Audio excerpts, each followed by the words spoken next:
Swayam Prabha. Digital India. Educated India.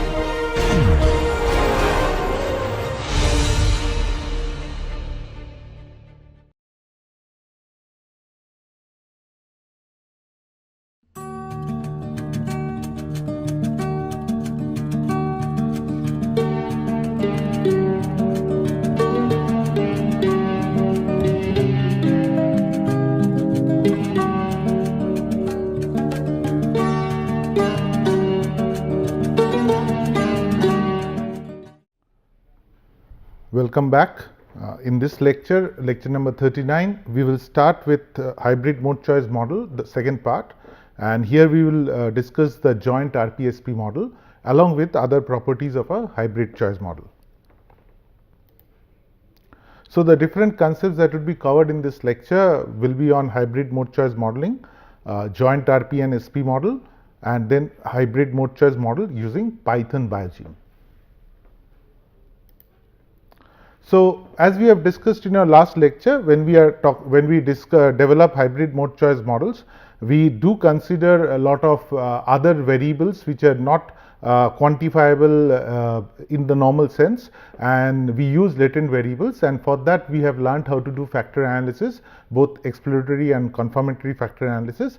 Using the factor analysis, we can actually reduce the amount of number of variables, or can develop some latent constructs which are intangible elements associated with user's perception and attitude, and we can include these variables in our mode choice model, which actually improves the predicting power of the mode choice model.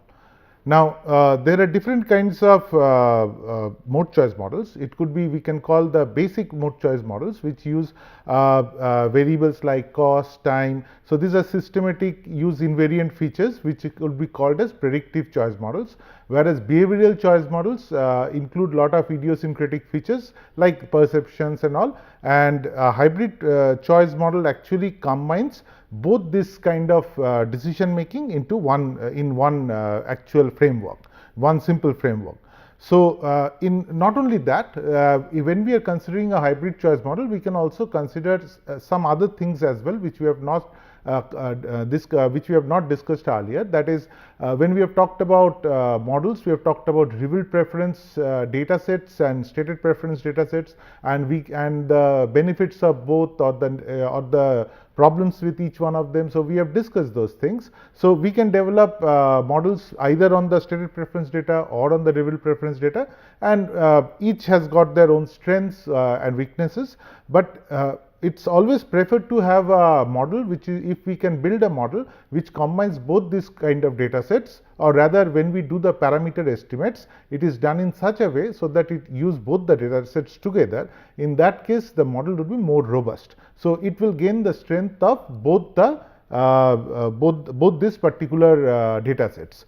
So, a joint estimation of attribute importance from all available data actually increases the robustness of that parameter estimate. For example, we have done revealed preference survey, we have done stated preference survey of mode choice, and we have seen that we can ask the same questions, some new questions. For example, when we are doing stated preference surveys, then we have the option to add new modes, we have the option to add new levels in a particular attribute, and that actually increases the variability of the data. Whereas in case of revealed preference data sets, we have some data which is based on existing choices, and those data sets also we can include lots and lots of parameters as well, which cannot be possible in a stated preference data. So, one limitation of stated preference data is there is a limitation of parameters that we can include, because we know that whenever we are preparing choice cards, we cannot include lots of parameters, because it is difficult for a person to evaluate so many parameters at one go. But when we are doing revealed preference surveys, then we can ask a person about their existing preferences, or we can gather data about those existing alternatives, and we can gather a comparatively large amount of data. So, revealed preference data sets could be larger in size, but variability is less, whereas stated preference data sets are the attributes may be less in number, but the variability in the attributes are much higher. So in that way, if I combine both of this, and then some parameters within them would be common, some parameters would be only for RP data, some parameters would be some variables attributes would be in RP data, some variables would be in stated preference data. So there are several advantages when we combine these two. So joint estimation of attribute importance for all available data. So that is the first benefit, and we can identify importance of new alternative attributes or attributes levels that were not possible along with RP data, and then computation and interpretation of the results. Because this is a joint estimates, it's not the same estimate as the multinomial logic model as we have discussed earlier. So there is some it's a bit more complex, but at the same time it is almost have got similar structure as a nested logic model. So we will learn this in this particular lecture, how to do that. So this is the specification of the joint RPSP model. So if you see that UIRP and UISP are basically the utilities for user I in the RP and SP context. So that means we conduct the same RP survey and SP survey on the same individual. So we actually gather the utilities, or it could be for different, doesn't matter. For we conduct this survey, and so utility in RP refers to that means it has got some beta into XIRP plus alpha into YIRP plus the error term. So as we have discussed, so there are some systemic components and there is the error term. So the same thing happens also in SP. In SP also there is a error term, and then there are some systemic components as well. Now this, if you see, this beta is common in both RP and SP. So this is the utility equation for RP, this is the utility equation for SP. Now this beta is common in both, whereas this gamma and alpha are different. That basically means these parameters are specific for only RP, and these attributes are only specific for only SP. Whereas these ones are the common attributes that are being considered, and error term is obviously different. Now because the error terms are different, that means there we need to introduce something called a scale parameter, which equalizes the scale of the coefficients of the model, and this and the results why the scales of these models are different is because in the difference in variance of the unobserved part of the RP and SP functions. So basically, because we assume some distribution for the error term, and because they belong to two data sets, they will have a different variance, and that actually requires us to use a scale parameter to change the utilities as well as the the parameters as well as the these attributes for the SP data set. So either we can set the scale for this or we can set the scale for this, doesn't matter. So in this case, in most cases, we scale the SP data set using a parameter, which is this. So what it means is, whenever we are, so this is the formula for that particular for this particular parameter, where theta square is equal to error variance in SP divided by error variance in RP, and theta square is greater than equal to 0. So this is the formula where we are multiplying this utility of SP with theta, and this actually is the way this parameter actually scales down all the variables and the coefficients for this particular SP data set. So that is how we can combine both of this. We bring them to the same platform, so that now we can develop a log likelihood function which we need to minimize. So in that one we and there we can do the estimates of all the parameters. So alpha, beta, gamma are the vectors of the parameters to be estimated in both RP and SP data sets. Along with that, we also need to estimate the theta parameter or the scale parameter. So as we have learnt earlier, that joint estimation of MNL models are undertaken using the maximum likelihood function, and in this case we actually use a joint sample, assuming the samples are independent. So if you see this formula, this is where the likelihood is being estimated, where we estimate the parameters beta, alpha, gamma and theta by again by taking the derivative and equating it with 0, using the same way that we have done earlier. and again it has to be done through softwares, it cannot be done manually. And here we take the combined function where this multiplied by this is the total likelihood, and then we have to maximize that part. So this PI, that means we take probability of the SP part and probability of RP part for each choice and individual and alternative, and the same way we did that estimate earlier, we will develop the equations and then we can solve it using any software, and this actually gives us estimate for all the beta coefficients, the alpha coefficients, the gamma coefficients, and the theta parameter, or rather we can call it all the coefficients of the model and the scale parameter, both would be solved by using a software which can give us estimates for this. So once we get those estimates, now we can use this formula where PIRP, probability of the revealed preference data in the for the revealed preference data set, is developed using this formula, which is the standard MLN format. And for the SP, everything is same, only thing is we will multiply the utility equations with the scale parameter. So that's the only difference, there is no other difference. So there are three methods of estimation.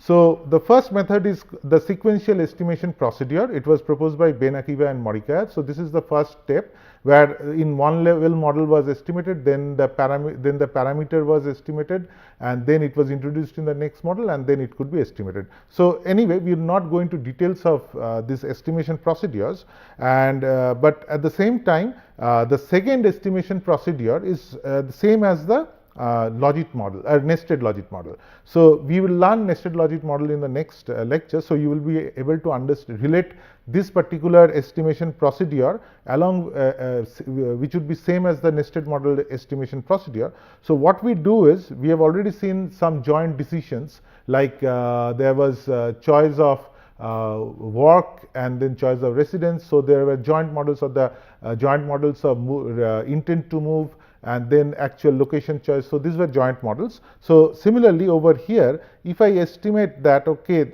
I create a nested app, instead of taking all alternatives as the same in the same level, we create some nest. That means RP1, RP2, RP3 alternatives are in direct, they are directly estimated, and SP1 and SP2, these are the SP alternatives which are estimated under some nest. But this nest, this means basically there could be 2 or 3 categories within each nest, but over here we create a dummy composite alternative, which means this is the nest option, and under that there is only one alternative. So we create this structure just to make sure that this scale parameter could be estimated. So this this is difficult to understand at this point of time, but when we will do the nested logit model, you will be able to understand. There also we introduce a similar kind of scale parameter, and we estimate that value of the scale parameter, but there, instead of this dummy composite alternative, there is a composite alternative. For example, these were mode choices. For example, this is car, this is two-wheeler, this is walking, and then this is transit. Within transit, composite alternative, there could be bus and rail. So these are the 2 nest alternatives, whereas SP1 over here we use only one alternative. So it becomes sort of a dummy composite alternative, because whatever is here is also over here. So this concept has been used to actually estimate in a simultaneously both the parameters of the beta coefficients as well as the parameter this scale parameter. So this procedure is used by most of the models, most of the software. So RP alternatives are directly below the root, and SP alternatives are placed in a single alternative nest which has to be estimated. And finally, there is another procedure which is called the iterative estimation procedure. This was proposed by Pastorino and Pirello, and this is another method which has been also used by other researchers. So now coming down to our earlier example that we have shown you in the multinomial logit, when we discussed the multinomial logit model as well as the binary logit model. So there we have given an example of a choice between auto rickshaws and bus in a corridor, in a particular corridor, and there we have conducted both RP service and SP service. So if I write the utility equations for this RP and SP service for both bus and auto rickshaw, we probably can put them in this way, like this utility of auto rickshaw in the RP data set is equal to the beta bias that is there, ASC auto RP, and then beta female, this is the beta coefficient for the dummy variable gender, it's female 0 or 1, or it could be then for beta senior citizen, then beta coefficient for the dummy variable senior citizen 0 or 1, and then beta coefficient for auto fare, which is auto rickshaw fare, and then similarly for V bus RP, we have this equation where we are using both the alternative specific constant, this is bus for RP data, then beta two-wheeler, and then two-wheeler is there or not with this particular family, then beta of headway of the bus, beta of bus fare, this is bus fare, and then beta of bus safety, which is coming from the factor analysis. So this is basically a latent variable which we have derived earlier.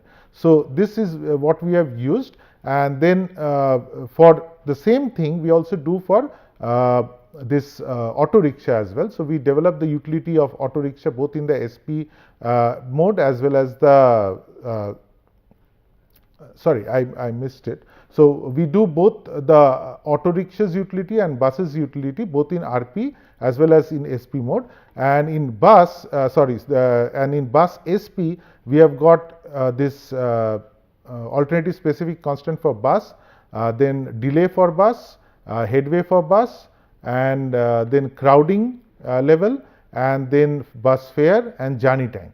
So these are the different variables that has been used. Now if you see, we jointly estimate both the RP model as the SP model. So we have bus RP data and SP data, and auto RP data and SP data. Normal way we would have taken the utility of bus auto RP, so utility of auto RP as well as bus RP together and formed a model, and similarly we would have taken bus SP and auto SP utility, and then we have developed the probability model. But here we do a combined model, and we do joint estimation of both model parameters and common variables, where some variables are common, which are like auto rickshaw fare and bus fare, headway. These are the common variables in both the SP and the RP part. So they have got the same coefficients. So if you see, like auto rickshaw fare, bus fare and headway, like bus fare, this beta bus fare, and then if I go to the bus RP, so this is also, this bus fare is also there, and which is beta bus fare. So it's the same thing, and auto rickshaw fare also the same, over here beta auto fare and here beta auto fare. So it's the same coefficient that will get estimated based on both the models. Now this theta, this scale parameter actually will multiply this SP data, the SP coefficient estimated from the SP model, and that actually will give us the true estimate for this beta coefficient, which we will use in the utility equation. So the RP, there are some similar to some common variables, there are some RP specific variables which are like female, gender, senior citizen, two-wheeler ownership, and SP specific variables for this is delay, crowding, journey time, and so on. And there are some latent variables which are also included in the model, which is like safety, which can also be included after extraction to factor analysis. So this is the basic utility equations that we will use, and then we developed this joint RP-SP model using using software. The LIMDEP software is there, which is used by many researchers, but again it's very costly. It's a costly statistical package. You need to buy that. But alternative is to use some free options that are also available. So Python Biogym is a free option. This is an open-ended package for maximum likelihood estimation of parametric models, and it was developed in EPFL Zurich.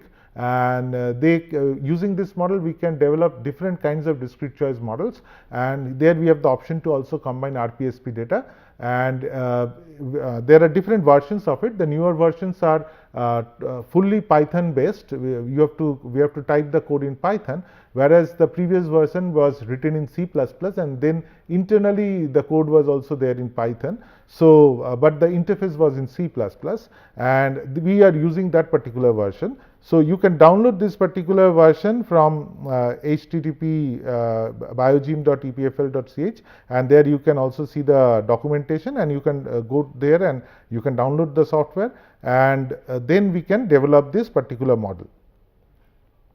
And we have to also use the .dat format for the data files. So you just copy pasting Excel data in a notepad could be you can do that to create .dat format files. So this is the data file format. So let's look at how do we need to code in this particular software. So again we have to develop scripts. Scripts are basically some instructions that we have to type in, which is similar to R, which is similar to many other software. Even in LIMDEP also some scripting has to be done. So this kind of scripting is common in all platforms. What it means is there is a instruction set given in the documentation of this particular software, and it gives it tells us how to specify the model.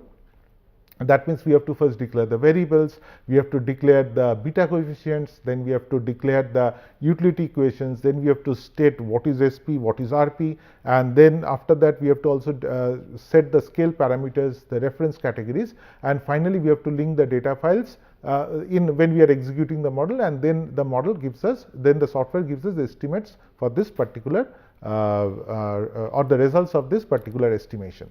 So let's look at the software.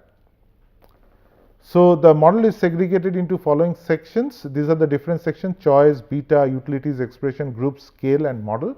So these are the different things that we need to consider.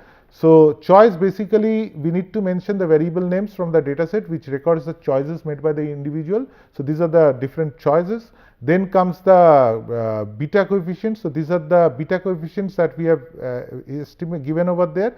So we also need to give a lower bound and upper bound for them. Then we have to write the utility equations, the same as we have written earlier. So we have just put them, and so there are 4 utility equations, 2 for bus, 2 for auto, and these are both for RP and SP variables, so that we can estimate the RP and SP coefficients. And after that we need to also set some expression if we need to add some new variables in the model, which should be based on calculations from the existing data set, and then we can specify some new variables, and then we have to group the data into so then we need to group the data into SP, and SP equal to 1 means it's SP data, or it's if it's RP then SP equal to 0. And our scale parameters will be different scale parameters would be estimated for this different group, and that also we can set the scale parameters which would be taken as 0, which would be taken as reference. That means any one of them we can set as reference, and then we can also specify which model we need to estimate. Is it going to be a multinomial logit model? Is it going to be a nested logit model? Or it's going to be a cross-nested logit model. So this software could be used for solving both nested logit, multinomial logit, as well as many other formats which could be also introduced. So cross-nested logit also could be estimated. Now this particular RPSP format basically use the nested logit inherent structure, because the same way we are estimating the parameters in nested logit, the same way the scale parameter has to be estimated. So we just need to specify as we have specified over here. You can follow the code, and then you can also specify your model accordingly. And you need over here you have given SP and RP, which is SP and RP we have specified, and in the nested logit model you need to do one additional step where you have to also specify the nest. That means which variables are within the upper level of the nest, which variables are within a particular nest, that has to be specified. That is extra in the nested logit model. So once we have written the code and we have saved the file, then we open Biogem. This is the C++ version of the software, and then we type in next, and then we select Bison Biogem, And there are different options, Python biogeme and Bison biogeme. So this is the previous version. Now they are having a Python IDE. So we can click this version, and then after that we need to specify the model file, that is start.mod, and the data file, and preferably they should be in the same directory, so then it doesn't create any problem, and then we can directly find them actually, and then we can apply the model. And first the software runs, it give the model estimates, and then it creates a HTML file which is generated in the same folder where the data file is. So then we need to go to the HTML file to understand what is or to see the estimate or the model estimates that has been given by the software. So this is how the model estimate looks like. So at the beginning you get in the first section you get the model summary, and this includes information about rho square, adjusted rho square, likelihood ratio, number of iterations, and so on. So these are the data sets that you can see. This is the rho square, which is 0.406, adjusted rho square 0.390, and then 66 iterations. Then log likelihood ratio, all the final log likelihood is -435. All the things that you have seen in SPSS is also given over here. And then we have got then after that we get the parameter estimates. So you can see the list of parameters that we have asked the model to estimate, and there is a list of and this is the beta coefficients that is given, the standard error, t-test, p values are given. And then over here you can see the ASC of bus and of both RP and SP is taken as 0. Why? Because this is the reference. That means because at the end of the day this is a sort of a binomial logic model. So we get only coefficient for one probability of one mode in reference to another. So that's why this is turned into 0, whereas we get estimates for all the other parameters. So the beta this alternative specific constant is 0 for bus, whereas for auto rickshaw it is estimated. And then we also get the scale parameter estimates, which is given over here, which comes to as 0.207. So once we have created our utility equations using this this coefficient estimates, and then we also, when we do the probability formula that I've shown you earlier, there we have to add the scale parameter, which is 0.207. So after below that we also have, this is the utility equations that is given over there, and then we also have the correlation matrix, which actually helps us to test if there is unnecessary correlation in some of the variables, and if there is too much of correlation, then we can actually get rid of that. And so this is one check that we need to perform. So now coming to this our model. So this is our utility equations, and this is the variables that we have used in our model for both the RP and the SP part, and these are the beta coefficient estimates, as you can see over here. And this is the bus ASC bus RP and SP, so these are 0. Then for auto rickshaw RP and SP, these are the variables. So if I want to find the probability in the RP using the RP data set, then this is for a particular alternative and all. Then we this is the equation that we use. So this is I is the alternative. So this the first alternative, and this for probability, this is y e to the power bxi, and this yi, these are all for this ith alternative, and this for j equal to 1 to all this below here is all the other alternatives, the same MNL format. And then for SP, everything same. We will take the beta coefficient, gamma coefficients from over here as we have specified earlier, and then we will multiply with the scale parameter, which is 0.207. So here we have to multiply both the variables as well as the coefficients. So that means we change the data set, and then we estimate using this particular the data that we have got. We can use that to actually estimate the probability using this equation. So while reporting, we usually report in this particular model the likelihood ratio, adjusted R square, variables with the respective coefficients and p value, and the scale factor. So these are the things that are reported. We need to be careful about correlation, which we have discussed, and then from the various values of the beta coefficients, we can also infer the impact of each predictor or independent variable on the dependent variable, not independent variable, sorry. And then socioeconomic variables, as per the model, we found that females and elderly people are less likely to choose an auto. The alternative attributes like bus headway, bus crowding level, delay and fare have been found to be, and also it is intuitively correct, affecting mode choice negatively. That means when these things increase, the mode choice of our bus falls down.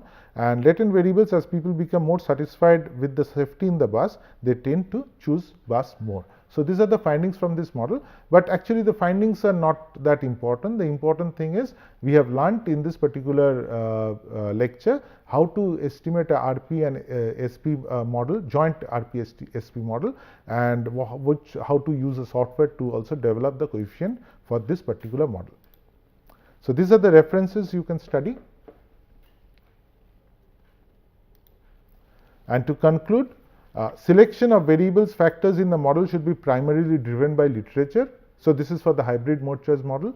And then many times variables show up to be insignificant, but in that case it is up to the discretion of the analyst to have some slack in the p-value, provided the variable is important to be kept in the model. So if the model is very important, we can say the p-value could be at the 90%, not 95% confidence interval. We can allow a 90% confidence interval maybe.